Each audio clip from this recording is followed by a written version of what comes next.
ከዘሪቱ ይልቅ የዘርፌን መጽሐፍ የማነብ መስሎኝ ነበር። ከወር በፊት ነበር የዘሪቱን መጽሐፍ ያነበብኩት። ስለ መጽሐፉ ለመጻፍ ወድጄ 3 ጊዜ ጀምሬው 3 ጊዜ አቋረጥኩት። ምክንያቴ ደግሞ ፈራጅ ላለመሆን ነበር፣ ነገሩን ላለማሟሟቅ። ቢሆንም ግን ከቅርብ ወዳጆች ጋር ብዙ ቀን አውርቼበታለሁ። መጽሐፉ ብዙ የሚነገር ሐሳቦች አሉት። ከሚገርሙት መሃል ያው ሁሉ የሚያውቀው በባሏ ላይ የሚሄዷ ጉዳይ ነበር።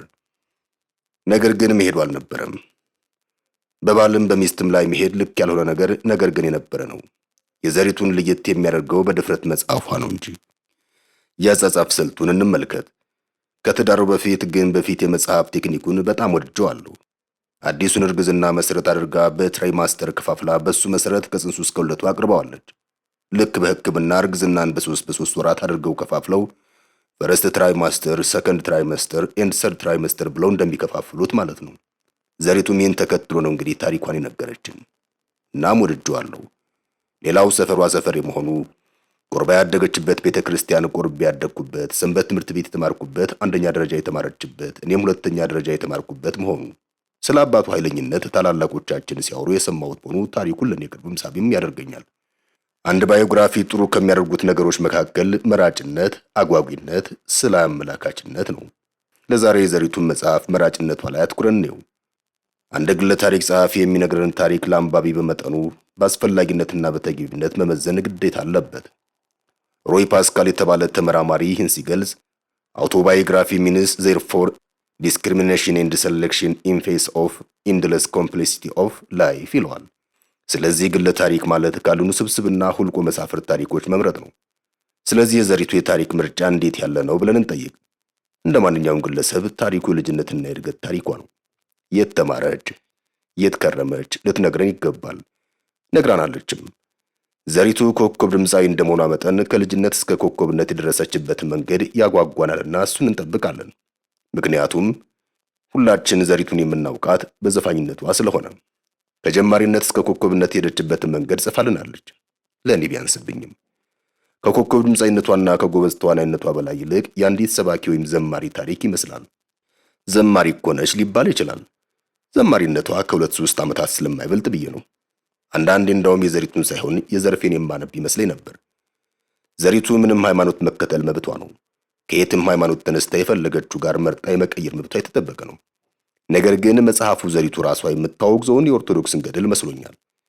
በነገሮች ሁሉ አንባቢን ለመስበክ፣ ስለ ሃይማኖት ለማስተማር፣ የኦርቶዶክስን አንዳንድ ነገሮች እያነሱ በዞሯራ ማላገጥ፣ ኦርቶዶክስ ስተት ጴንጤነት ልክ እንደሆነ በዙሪያ ጥምጥም ለማሳየት ሞክራለች።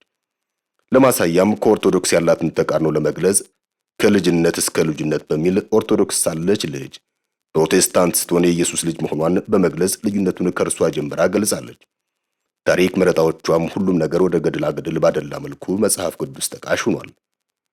እንዲህ ያለውን ጽሑፍ ከጀርባ ምስክርነት የጻፉትን ዶክተር ማሙሽ ፈንታን ወይም ጳውሎስ ፍቃዱ ቢጽፉት ተገቢነቱ ይበልጥብኝ ነበር።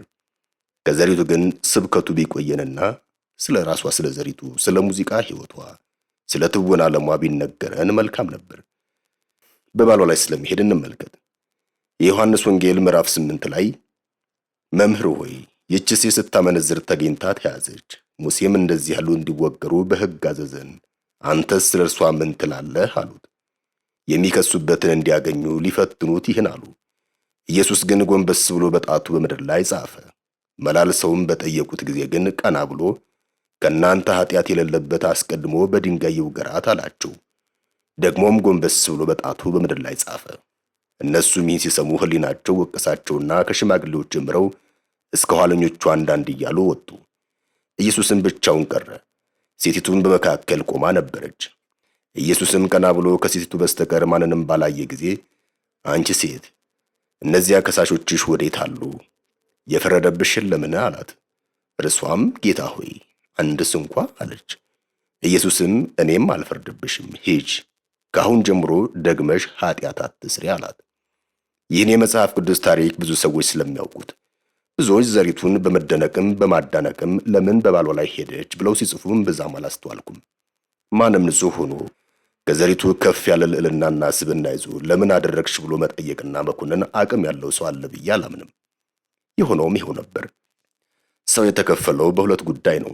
አንዱ ይህን ጉዳይ ባታወራው፣ ለንስሐ አባት ወይም ለሳይኮሎጂስት ብትናዘዝ ሲል፣ ሌላው ቡድን ደግሞ አይ ግልጽነቷ ደስ ይላል ብሏል። ስለዚህ ጉዳይ እኔ ከመጀመሪያዎቹ ጎን ነኝ። ባትጽፈው፣ ለሽያጭ አደባባይ ላይ ባታወጣው ባይ ነኝ። ዘሪቱ በባሌ ላይ ሄጃለሁ ብላ ባትጽፍልንም በንባባችን በምትነግረን ታሪክ ላይ ምንም አያጎልብንም፣ አንሞትምም። ወይ ቁርጥ አለብን ታሪኳ አንልም። አይቆርጠንም፣ አይፈልጠንም፣ ምንም አይጨምርልንም። ባትሉ የሚያስብሉ ሌሎች ምክንያቶችን ልንገራችሁ። አንደኛ፣ የቀድሞ ባሏን መብት ይጋፋል፣ ያሳቅቀዋል፣ ያስቀይመዋልም ጭምር። ያኔ ከተደረገበት ዛሬ አደባባይ ላይ ለዳግም ስቃይ ይዳርገዋል። ተረቱስ ከሰደበኝ የነገረኝ አይደል የሚባል። ሁለተኛውን እንይ፣ ልጆቿን ያሳቅቃል፣ ዛሬም ነገም። እንደ ማህበረሰብም አያንስም፣ አያስተምርም። ድኛለሁ ልጁ ነኝ እንዳለ ሰው በእድሜም በቃሉም በስያለሁ እንዳለ ሰው የሚደረግና የማይደረግ ትለያለች አልልም። ግን የሚባልና የማይባል ነገር ትመርጣለች ብሎ እንደጠበቀ ሰው። አምስተኛው፣ ሌሎች በባላቸው ላይ ሆነ በሚስታቸው እንዲሄዱ ሄድንም እያሉ አደባባይ ላይ ለመውጣትም ሆነ መነጋገሪያ መሆንን ያደፋፍራል፣ ያላምዳል፣ ያቃልላል። አሁንም አንዳንድ ብሽቆች ምኒልክ ብዙ ቁባቶች ነበሩት፣ ዘሪቱስ ምን ያንሳታል ብሎ አራምባና እንቆቦ እንደሚጽፉ አይነት ሰዎች ያዋልዳል። ነገሩን የሴት መብት አለያም ሴት እንደሆነች እንዲህ የተባለች ብሎ ስለ ወንድና ስለ ሴት ስለ ጾታ ክርክር ለማድረግ ለሚጋጋጡ ሰዎች በር ከፍቶ በባል ላይ መሄድ የእኩልነት መገለጫ አድርጎ እርፍ ለማለት ምክንያት ይሆናል። የጀርባውን ጽሑፍ እንመልከት። የጀርባ ጽሑፍ የጻፉ ሰዎች ትንሽ ግራ አጋብተውኛል። የጀርባ ጽሑፍ ሲጽፉ ቀድመው አንብበውት ነው ብዬ አስባለሁ። ስለዚህም ሐሳብና አስተያየት በመጽሐፉ ላይ ከማስፈራቸው በፊት ደራሲዋን ስራዋን ቀድመው ያገኛሉ፣ ያናግሯታልም። ስለዚህም ይህ ነገር ቢቀር ብለው ቢሞግቱ፣ ካልሆነ የጀርባ ጽሑፍ ባይጽፉ መኝ ነበር። ምክንያቱም ሶስቱም የጀርባ ጽሑፍ የጻፉ ሰዎች በጣም የማከብራቸው፣ የማደንቃቸው፣ ሞራልና እውቀት አርቆ ለማሰብ አቅሙም ፈቃዱም ችሎታውም አላቸው ብዬ የማስባቸው ሰዎች ነበሩ። ሁለቱ በፕሮቴስታንት ቤተክርስቲያን በጣም ከባድ ሚዛን ሰባኪዎች ናቸው። ሌላኛዋም በጣም ታዋቂ፣ የምትወደድ፣ የምትከበር ደራሲም ነች። እናም የሚያመጣውን ኮንሲኩዌንስ ቀድሞ በማሰብ ስለ ባል፣ ስለ ልጅ፣ ስለ ቤተሰብ፣ ስለ ቤተ ክርስቲያን ክብር ሲባል ይቅር ይሄ ብለው ቢመክሩ ቢቆጡ ብዬ ነበር። አልሆነም። ምን ችግር አለው ይነገር። እንኳንስ የዘሪቱ የዳዊት ዝሙት፣ የጠቢቡ ሰለሞን ሴት ወዳድነት፣ የሶምሶን በሴት መታለል ተጽፏል ያሉ ይመስላል። ግን አይገናኝም። ለትምህርት ከሆነ እነሱ ይበቁን ነበር።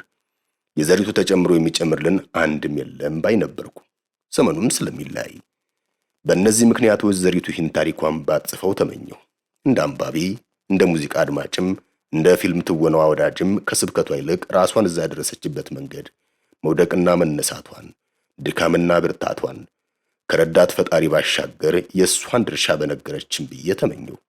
ሰው ከእግዚአብሔር ፈቃድ ባሻገር የራሱን ፈቃድ ስላለው በፈቃዷ የት እንደደረሰች ብዙ ባነብ ተመኘሁ። አልሆነም። ይህን ያለችን ቃል ኪዳን ኃይሉ ነች።